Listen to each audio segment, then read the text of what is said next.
બનાસકાંઠાના ડીસામાં શીતળા સાતમ નિમિત્તે અનોખો ભાતીગળ લોકમેળો યોજાયો હતો। આ મેળામાં બનાસકાંઠા જિલ્લા જ નહીં પરંતુ સમગ્ર રાજ્યમાંથી ભક્તો મોટી સંખ્યામાં પહોંચ્યા હતા અને શીતળા માતાના દર્શન કરીને ધન્યતા અનુભવી હતી।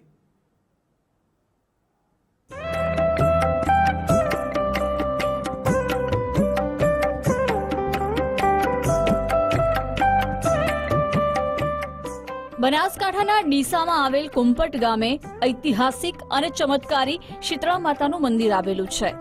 આ મંદિર પરિસરમાં શીતળા સાતમ નિમિત્તે અનોખો ભાતીગળ લોકમેળો ભરાયો હતો, જ્યાં બાળકોમાં થતા ઓરી, અછબડા અને આંખના રોગ માટેની બાધા આખડી રાખવામાં આવે છે। આજુબાજુના ગામોના તેમજ ગુજરાતભરમાંથી હજારોની સંખ્યામાં લોકો શીતળા માતાના દર્શન કરવા પહોંચ્યા હતા। 25 વર્ષથી અહીંયા આવું છું દર્શન કરવા। અમારા છોકરાને ભગવાન એમને સુખ શાંતિ આપે ને કોઈ એમને તકલીફ ના આવે, આ માટે અમે જળ ચડાવીએ ને માતાજીને ઠંડા ઝોલા મૂકીએ છીએ। મારી બેબીને માતાજી હતા એટલા માટે મેં માનતા રાખી હતી કે હું અહીંયા આવીને માતાજીને ડાઢું કરીશ। ઘરે પણ મેં ડાઢું કર્યું છે અને હું મારી બેબી માટે માતાજીને ચડાવવા અર્પણ કરવા આવી છું, માટલું આવી છું, નારિયેળ ને ફૂલ આપી જે ચડાવું તે ચડાવવા આવી છું।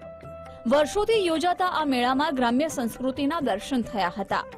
આમ ફાગણ વદ સાતમના દિવસે ઉજવાતા શીતળા સાતમના મેળાને લઈને ભક્તોએ દર્શન કરી ધન્યતા અનુભવી હતી અને મેળાનો પણ મોટી સંખ્યામાં લોકો આનંદ માણતા જોવા મળ્યા।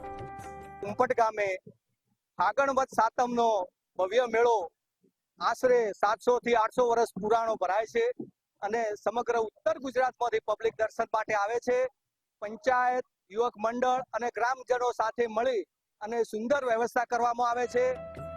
ભારતીય સંસ્કૃતિમાં તહેવારોની ઉજવણીનું આગવું મહત્વ રહેલું છે, ત્યારે શીતળા સાતમ પર્વની પણ પરંપરાગત રીતે ઉત્સાહભેર ઉજવણી કરાઈ।